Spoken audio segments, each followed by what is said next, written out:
आपको मालूम है भारत का एक बादशाह था, उसका नाम था जलालुद्दीन मोहम्मद अकबर। नाम सुना है? अकबर के कोई संतान नहीं थी, एक भी पिल्ला नहीं हुआ उसको, मतलब बच्चा नहीं हुआ। बहुत परेशान था। अकबर ने मन्नत मांगी जाके शेख सलीम चिश्ती की दरगाह में कि बाबा ऐसे ऐसे करके मुझे एक बच्चा दे दो, इतनी चादर फादर चढ़ाऊंगा।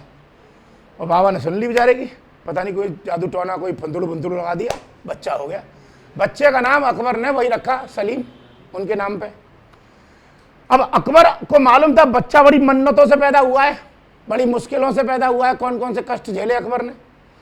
तो अकबर चाहता था कि इस बच्चे का पालन पोषण बड़ा, क्या बोलते हैं उसको, मतलब फूलों की तरह करा जाए। इस चक्कर में अकबर ने उस पिल्ले को पालने के लिए, मतलब बच्चे को पालने के लिए, बच्चे का नाम था सलीम, पालने के लिए अकबर ने एक दाईमा लगाई थी। दाईमा मतलब होती है पालन पोषण करती है। तो वो मुस्लिम थी। तो जो मुस्लिम थी, तो मुस्लिम महिलाएं उस टाइम पे मालूम होगा आज भी कुछ जगह तक पान खाती थी, पान। तो एक पान का वो होता था, वो क्या बोलते हैं उसमें, अरे यार पान जिसमें रखे रहते पेटी में, चूना बूना सब, और एक पीकदान होता था, पान खा लेते। तो वो क्या करती थी, वो जो सलीम था वो बीच में, जो बच्चा है 250 ग्राम का पिल्ला, रोने लगता था। तो अब वो भैया जब रोने लगता था तो कभी कभी अकबर देख लेता था। अकबर पता चला दरबार के बगल से निकल रहा है, सलीम रो रहा है। तो अकबर का बड़ी मुश्किलों में बच्चा पैदा हुआ। तो अकबर का दर्द होने लगता था सलीम को रोते देखते। तो अकबर तुरंत दाई माँ से कहता था, ये क्या तरीका है आपका, आप इसका ठीक से पालन नहीं कर पाती। तो वो दाई माँ माफी मांग लेती थी, नहीं बाबूजी नहीं, मैं आगे से ध्यान रखूंगी। अब दाई माँ को पता चल गया कि अकबर मारेगा, डांटेगा, करेगा। तो दाई माँ ने एक तरकीब निकाली। वो तरकीब क्या थी, जैसे वो सलीम रोता था तो दाई माँ के पास वो पान का वो होता था, वो बनाने का, उसमें सुपारी, कपूर वपूर, पता नहीं कपूर होता क्या बोलता है यार उसे, मुझे नहीं मालूम, चूना भूना, उसी में होती थी। दाई माँ अफीम खाती थी। तो वो क्या करती थी, अफीम होती थी, तो सलीम वैसे रो रहा, मुन्ना सो जा, तो उसी वक्त उसी में से निकाल के अफीम उसको चढ़ा दी, सलीम को चढ़ा दी। तो अफीम में नशा होता है, तो जैसे ही वो रोता था तो वो सलीम को ऐसे चढ़ा दी, सलीम भी करता भाई साहब। अब इसके चक्कर में सलीम 2 मिनट तक तो ऐसे करता रहता था, फिर उसे अफीम का चला नशा चढ़ता था, फिर वो सो जाता था, फिर शाम को रोया, फिर शाम को ऐसे चढ़ा दी। ऐसा करते करते महीना 2 महीना गुजर गए। सलीम को अफीम की लग गई आदत। अब सलीम को अफीम नहीं मिले तो रोने लगे। इसके चक्कर में धीरे धीरे सलीम बड़ा हुआ तो अफीम के बल पे ही बड़ा होता चला गया। और आपकी जानकारी के लिए बता दूं, मुगल बादशाह में सबसे ज्यादा नशेड़ी यही है, सलीम। ये हालात ऐसे हो गए कि इसको अफीम का नशा मिल गया। अफीम तो बचपन से खाई, चूसी, इसने चूसी चाटी क्या करी, बचपन से करता था, तो इसके चक्कर में अफीम की लग गई इसको आदत। धीरे धीरे हुआ ये कि 7, 8, 10 साल का लड़का होते होते ये अफीम के नशे में आ गया। अकबर को पता चल गई। अकबर ने मना किया कि यार तू इतना छोटा सा, अब उसको क्या पता थी अकबर को कि इसने जो आदत पड़ी है वो दाई माने लगवाई है। वो तो बड़ा हो गया, वो तो अपना भैया आदत पड़ गई, कभी कभी दाई माँ का चुरा लेता था पान की पेटी, उसमें से चूस लेता था। धीरे धीरे अकबर ने को मालूम पड़ी, अकबर बड़े परेशान, और कभी अफीम नहीं मिले तो शराब पीने की लत। धीरे धीरे भैया 15-20 साल की उम्र तक जाते जाते सलीम बर्बाद हो गया। अब किसी बाप का बेटा बर्बाद हो रहा हो, वो भी नशे में, और वो भी राजा का बेटा, जलालुद्दीन मोहम्मद अकबर का बेटा नशे में बर्बाद हो रहा है, तो बाप को बुरा लगेगी नहीं लगेगी? बाप को बुरी लगी। अकबर को गुस्सा आ गई। एक दिन अकबर ने पूरे दरबार में आदेश जारी कर दिया कि कोई भी ना तो अफीम बेचेगा, ना अफीम खरीदेगा, ना अफीम बनाएगा, और अगर कोई भी बेचते खरीदते या बनाते हुए पाया गया तो उसको फांसी की सजा है। ले, मार दिया सबरा। अब राजधानी उस वक्त जो थी क्या थी, आगरा के बाद पहुंची फतेहपुर सीकरी। आगरा से लेके फतेहपुर सीकरी तक अफीम बंद। लेकिन नशेड़ी को तो आदत पड़ गई, चाहिए इसको, तो जो बड़ा परेशान। अब भाई साहब अफीम के लिए पहले तो फतेहपुर सीकरी घूम रहा सलीम, कहीं नहीं मिली। बहुत कह रहा किसी से, गिड़गड़ा। नशेड़ी क्या करता है, गिड़गड़ाता ही, बाबूजी एक पौवा दिलवा दो, ठेका बंद है, ड्राई डे।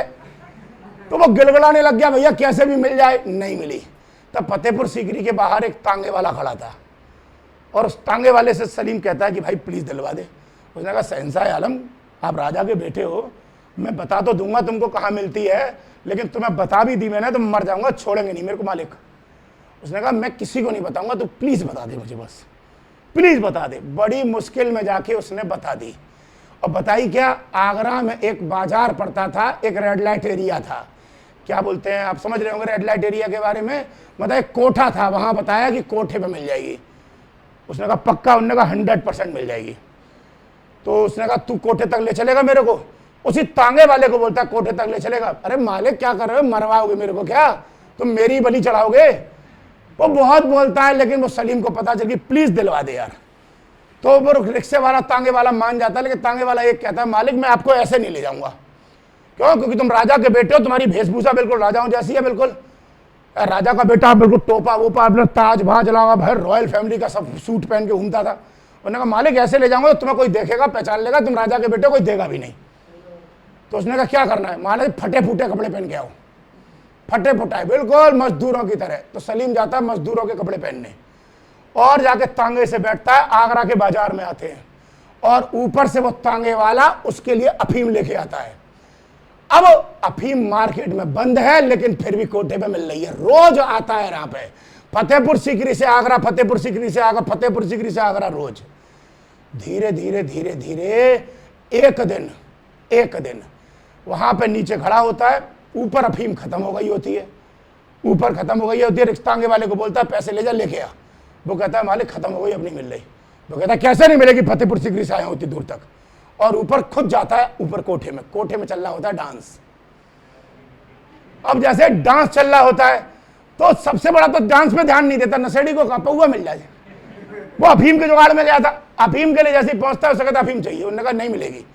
अब किसी को पता तो है नहीं राजा का बेटा है ये, उसने कहा पैसे एक्स्ट्रा ले लो, 100 रुपये एक्स्ट्रा ले लो, प्लीज दिलवा दो। उन्होंने कहा 200 लगेंगे एक्स्ट्रा। उन्होंने कहा ले 200 दे दे। अब क्या हुआ, वो अफीम खा के वहीं पे बैठ जाता है साइड में ही। अब बैठ जाता है चुपचाप। वो लोग कोठे वाले कहते भी भाई साहब यहाँ से जाओ, तू 100 रुपये पकड़ना अपने। और डांस चल रहा होता है, डांस वहां पर एक लड़की कर रही होती है, अनारकली। अब वो डांस देखते देखते नशे में इधर डांस देखने लग गया, तू चीज बड़ी है, मस्त मस्त। अब वो पगला गया भैया। अब रोज 2 चक्करों में आता है फतेहपुर सीकरी से आगरा, काय के लिए? एक अफीम और एक अनारकली। रोज आता है, रोज 15-20 दिन तक लग के आ रहा है। लेकिन इसी बीच एक पंगा फंसा। एक दिन पता नहीं कि ज्यादा चढ़ गई थी, पिताजी का वो लेटर हेड निकाल लाया, अकबर का, शहंशाह आलम का शाही फरमान निकाल लाया और नीचे आके लिख दिया उस पर क्या कि प्रिय अनारकली, मैं आपसे बेइंतहा मोहब्बत करता हूँ। पिछले 22 दिन से जब से आपको देखा है, रात को नींद नहीं आती है, दिल का चैन वैन सब खराब हो गया, रोटी खा नहीं पाता हूँ, पानी की प्यास लगती नहीं है, बड़ा बर्बाद हूँ। इसलिए मैं चाहता हूँ, मैं आपसे निकाह करना चाहता हूँ। स्पष्ट शब्दों में, साफ शब्दों में, घुमा के फिराने की आदत नहीं है मुझे, सीधी सीधी बात, ना मुझे लव यू आता, कुछ नहीं आता, सीधा सीधा निकाह करना चाहता हूँ, बात खत्म। अब भैया वो अनारकली डांसर थी, कैटरीना कैफ हिंदुस्तान की, उसको शादी के इतने ऑफर आ रहे थे, वो कौन सा देख रही थी, ऐसे आते भिखारी टाइप के नरे। तो उसने कहा, अब नीचे तांगे वाले से कहा कि जा लेके जा अनारकली को, दे दियो शादी का ऑफर। अब वो आता है फरमान लेके अनारकली को, मैडम आपके लिए एक निमंत्रण पत्र आया है। उसने कहा कौन है? मैडम जी एक वो आता था ना लड़का अफीम पीने, उसने भेजा है। वैसे लगता ऐसे झंडू बाम 150 आते हैं रोज, कौन पढ़ेगा इनको? मैडम पढ़ लो, किसी के दिल के अरमाए आंसुओं को बहा रहे हो। वो बहुत कहता है तो बेचारी पढ़ लेती है कि प्रिय अनारकली 22 दिन से आपको देखा, चैन और नींद, दिल का हराम हो गया मेरा सबरा। मैं कहती क्या है, कथा सी लिखी है, रोज पढ़ते हैं। मैडम पूरा पढ़ लो। अब सलीम ने उसमें एक लाइन लिखी थी बहुत जबरदस्त कि आपसे निकाह करना चाहता हूं, आपका प्रिय आज्ञाकारी प्रेमी सलीम सनफ जलालुद्दीन मोहम्मद अकबर शहंशाह आलम हिंदुस्तान। मतलब नीचे लिखा था कि मैं सलीम हूं, मेरे पापा का नाम जलालुद्दीन मोहम्मद अकबर है जो हिंदुस्तान के बादशाह हैं। अब पूरा पढ़ती है, उसे अंग्रेजी नहीं आता, लेकिन जैसे ही करती है कि प्रेम पत्र किसने भेजा तो नाम पढ़ती है सलीम, तब भी कोई करंट नहीं। जैसे ही देखती है पिताजी का नाम जलालुद्दीन मोहम्मद अकबर, हिंदुस्तान के राजा के बेटे की शादी का ऑफर, वो कहती हो आप तो भैया चांद निकल आया कोई बढ़िया दिशा में से। तुरंत कह दिया अभी के अभी काजी मौलाना को बुला के निकाह पढ़वाओ। आपकी जानकारी के लिए बता दूं, शादी करी इसी से, और हिंदुस्तान को गुलाम बनवाने में इसी का हाथ था। इसी लड़की ने, बाद में इसी को नूरजहां नाम से टाइटल देगा, और इसी लड़की ने इसके बेटे सलीम के बेटे, यही सलीम जहांगीर था, इसके बेटे खुर्रम से बेंटी करवा दिया इसको, और बाद में खुर्रम को राजा बना दिया गुजरात का, और अंग्रेजों ने पहली सूरत की फैक्ट्री खुर्रम से परमिशन लेके खोली थी। और न तो ये नूरजहां इंडिया में आती इसके दिल में, और न तो इसके दिल में आती, न बाप बेटों के बीच लड़ाई होती जहांगीर और शाहजहां के बीच में, और न बाप बेटों के बीच कभी लड़ाई होती, और न शायद अंग्रेजों को सूरत में फैक्ट्री खोलने का मौका मिलता। इसलिए मैंने शुरू में अभी तुमसे क्या बोला, महिलाओं को समझना किसी पुरुष के बस की तो नहीं है, क्योंकि महिलाएं खुद अपने आप को नहीं समझ पाई आज तक।